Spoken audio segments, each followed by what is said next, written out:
Man, I knew this was coming. I knew this was coming. I mean, it's just unbelievable that you have some people, maybe just a little bit of that fringe that's left, that can't even think from a rational standpoint. Okay, they're going so far to launch, for example, 3 videos attacking people for their opinions, or in fact their factual information on Gennady Golovkin's claims that he's had a bigger and stronger middleweight run than Bernard Hopkins, okay, which is not factual, all right, which has been disproven. This dude is going so far to just try to call people haters because people like Eddie King, whatnot, and Dante, or even Blood, who perfectly, and even myself, which he also named in the video, right, in his latest video, we've all pointed the fact that Golovkin is being credited for his 10 successful title defenses as a regular champion, which we all know is a secondary mandatory belt at the WBA towards the actual WBA champion, all right? So it's kind of, I think it's kind of a double standard where Golovkin gets credit for that, while other guys who held that belt don't really get credit for that. They don't really get perceived as a recognized champion, which is rightfully so, because they're just, again, they're only holding a mandatory belt to the actual champion. They're just a mandatory challenger to that. That's all. That's what that belt symbolizes. Okay. Now, again, as I stated in my video, that's what the record books want to do for Golovkin. Fine, so be it. That's just the way it is. But it will always be disputed. Okay. Now, this guy has a nerve to go through Hopkins' resume, attack every single opponent piece by piece, and says, well, you have to look into when they fought him and how he fought him and this, that, and the third. And once again, he uses the line that, oh, Hopkins' best wins against welterweights. That's it, welterweights. Well, really? Well, does he realize that those welterweights that Hopkins beat were great welterweights or small men? All Hall of Famers? Former pound-for-pound fighters? I mean, those guys were great, okay? They're not like Kell Brook, which he has not mentioned, that Golovkin fought, who dragged up to middleweight, who hasn't even proven himself at 147, okay? Who's only had 2 or 3 title defenses. Yes, he was undefeated, but his best win is against goddamn Sean Porter. Now, you compare that to Simon Brown, who beat Terry Norris at 154 and beat guys like Maurice Blocker and Jorge Vaca at welterweight. Huh? Compare that. Or Felix Trinidad beating De La Hoya, beating Whitaker, beating Obakar, beating Fargas at 154, beating David Reed at 154, okay, and then moved up and beat William Joppy at 160 for a title, knocked him out, okay?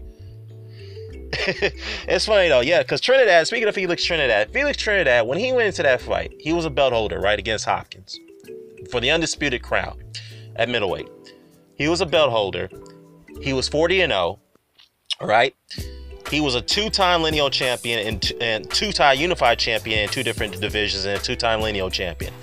Well, I mean, not 2 times. He was a unified, yeah, you can say that. He was a unified champion at welterweight, a lineal champion there. He was a unified lineal champion at 154, okay? And this guy wins that fight as a significant favorite to beat and knock out Bernard Hopkins, and the Hopkins dominated the guy. Knocked him out cleanly, as I mentioned in my prior video, okay? Now, as a result of that, Hopkins became one of the best pound-for-pound fighters in the world. In fact, in 2004, when he knocked out Oscar De La Hoya, another great small man, he was the #1 rated pound-for-pound fighter in the world when he did that, okay?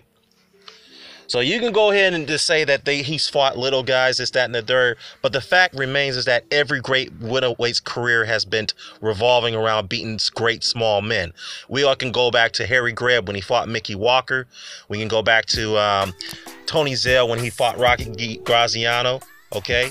We can go back to Carlos Mazon when he fought guys like Emil Griffith and Jose Napoles, Marvin Hagler when he fought Tommy Hearns, Sugar Ray Leonard, even though he didn't win that fight, and Roberto Duran. And of course, right now we got Hopkins, you know, with the guys, with the likes of Hagler, with the guys of De La Hoya and Trinidad, okay?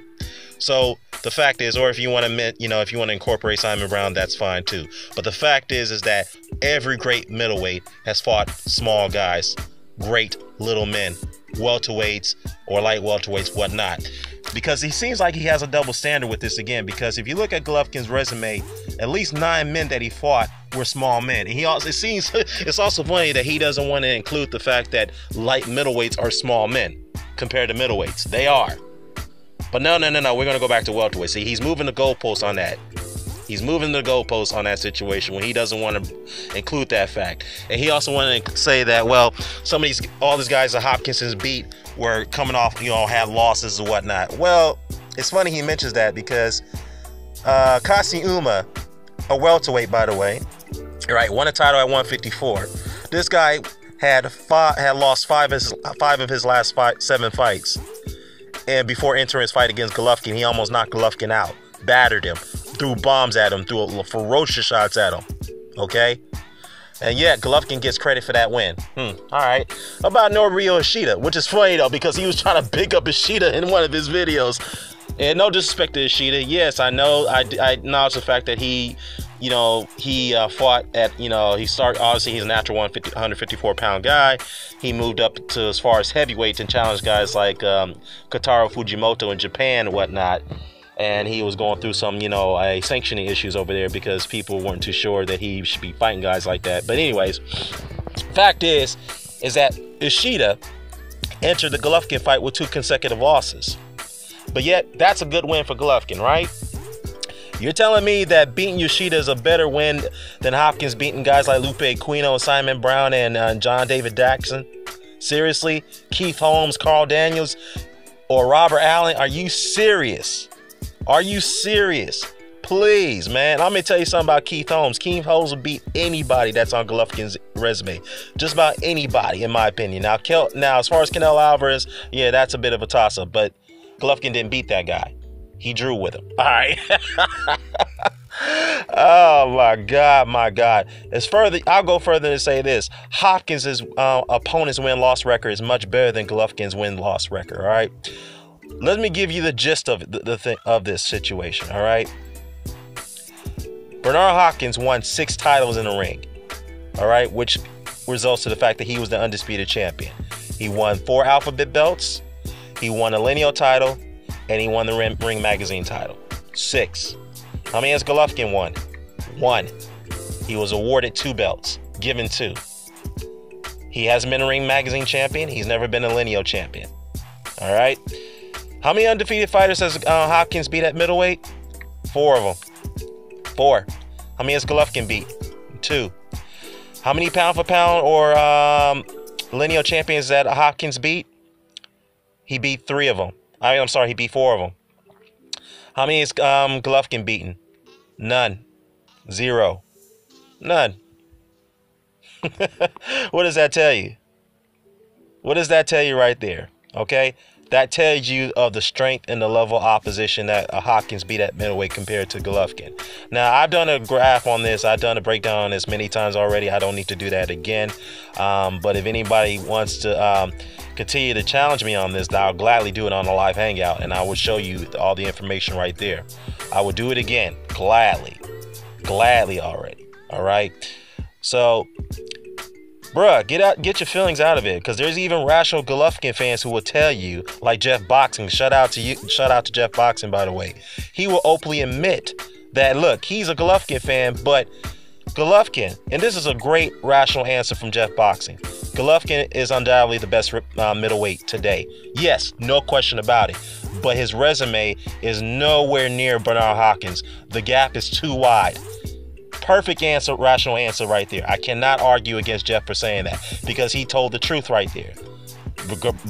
Bernard Hopkins' resume as a middleweight is nowhere. It's just the gap is too wide, man. It's just there's no point of debating it. I mean, as I said in my initial video, I know somebody was going to try to do it, but it's not going to work. You guys are just failing miserably. I mean, especially the guy in Taiwan, because he's already made 3 videos attacking people who, who's legitimately going, looking at Golovkin's resume and say, hey, wait a minute. This is disputed because Hopkins fought in an era where there weren't any regular titles that he could win or interim titles that he could win. Yes, things has changed, but let's be realistic. Guys like Manuel Charr, is Manuel Charr going to get credit as a heavyweight champion? Well, that's for you to decide, but I guarantee you those who are giving Golovkin credit for the record books, they're not going to give Manuel Charr credit as a heavyweight champion.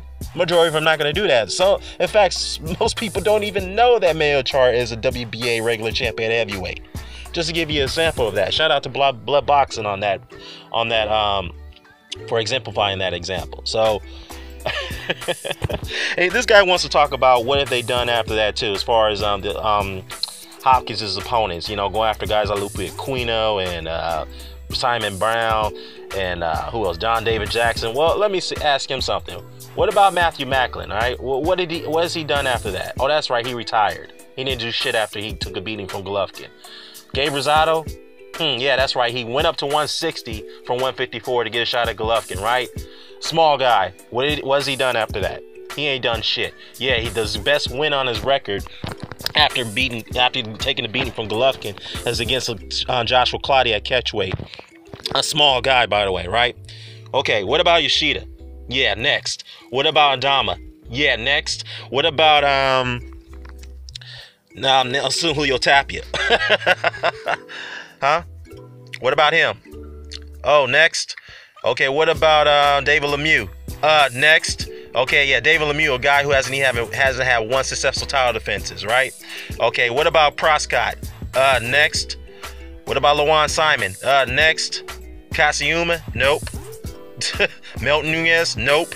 I mean, come on, man. Seriously? Seriously, you want to go there and say, well, you know, you have to also take into account what they have done afterwards? Yeah, that's fine. That's a fair argument, but don't get mad when I'm going to pick apart every of Golovkin's opponents now. Marco Antonio Rubio? Nope. Yeah, that guy was already knocked out before he fought Golovkin. You want to talk about guys going to Hopkins fights already being knocked out as well? Yeah, he got stopped by Kelly Pavlik, who, by the way, has got better wins at middleweight than Golovkin. All right. Daniel Gill already lost. Kasiuma has so many losses. We've already proven that point. Lawan Simon, yep.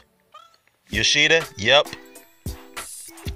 Monroe, yeah, lost to Darnell Boone.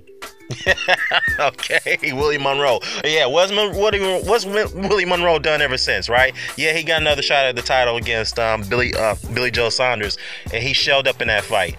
And it was very doubtful that he'll ever return on the main event spotlight, so we'll see. Kell Brook, yeah, what happened to Kell Brook? Golovkin, you know, he took a beating from Golovkin, went back down to 147, and took another beating against Errol Spence, even though that was a tough fight. So that's yet to be seen about Kell Brook. So, yeah. Danny Jacobs, yeah, he's still fighting in title contention. Canelo Alvarez, he didn't beat him. Vanez Monterrosian, a guy coming off a loss in a 2-year layoff, right? Really? And you say that Vanez Monterrosian is better than Howard Eastman. That's a tough one. That's a very, very tough one. You may have a point there. I might give you that one. All right. But the fact is that you can't tell me that Vanez Monterrosian is better than Simon Brown. You can't tell me that he's better than Oscar De La Hoya or Felix Trinidad or John David Jackson or Glenn Johnson. All those guys, or even Keith Holmes, all those guys will smoke the hell out of Vanez Monterrosian. And again, back to the small guy talk. Golovkin has spent majority of his career at middleweight chasing small guys like Floyd Mayweather, Manny Pacquiao, Sergio Martinez, and Miguel Cotto. He was chasing those guys, and yet those guys weren't at their best. Mayweather was on top of his game, yes, but he was clearly past his prime. Manny Pacquiao was past his prime, definitely.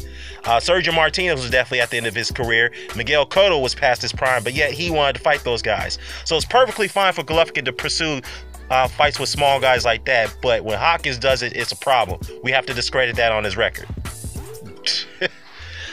Oh man, see, this is why you can't call yourself a real boxing fan, because if you're gonna go ahead and discredit Hopkins for doing that, then you need to do the same thing for Golovkin, which you're not willing to do, which you openly have admitted that you're a fangirl of him and you won't criticize him no matter what. So, you know, instead of calling you a fangirl, I'm gonna just be a little bit more professional here. You're being dishonest, and you've always been dishonest when it comes to this fighter. And you know, look, you have every right to support your fighter, but you have to come to the realization that the facts are the facts. I mean, you're becoming very desperate in defending him, man. I mean, look, when he made that comment, that's his opinion. But yet, when Deontay Wilder made a comment about his thoughts about him being a, more ferocious heavyweight than Mike Tyson, yeah, he got criticized for that, and rightfully so. I came after him for that because that's bullshit. He ain't fought the opposition nowhere near the level that Tyson has. I rightfully criticize him for that. You seem to have no problem with that.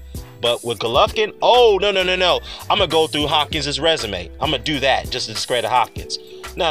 You're being dishonest if you're not going to criticize Golovkin for making those obscene comments. I'm surprised that he's made those comments because he's seemed to be very respectful when it comes to the middleweights that came before him. Like Hopkins, for example, and Hagler. I would expect people like Abel Sanchez to say it, but Golovkin of all people? I don't know. And the fact is that he needs to be called out on it. I know you're butthurt about it, but it's the way it is, man. You gotta deal with it. And you're one of the minority who's going to defend Golovkin for his words. It's sad though, because it's just you're getting desperate, because I have to repeat myself. You made 3 videos attacking people who's ejected their opinion and factual information about this. Grow up, man. Get a life. Shit. And better yet, lay off the alcohol. I think you're still drinking. Anyways, I'm out.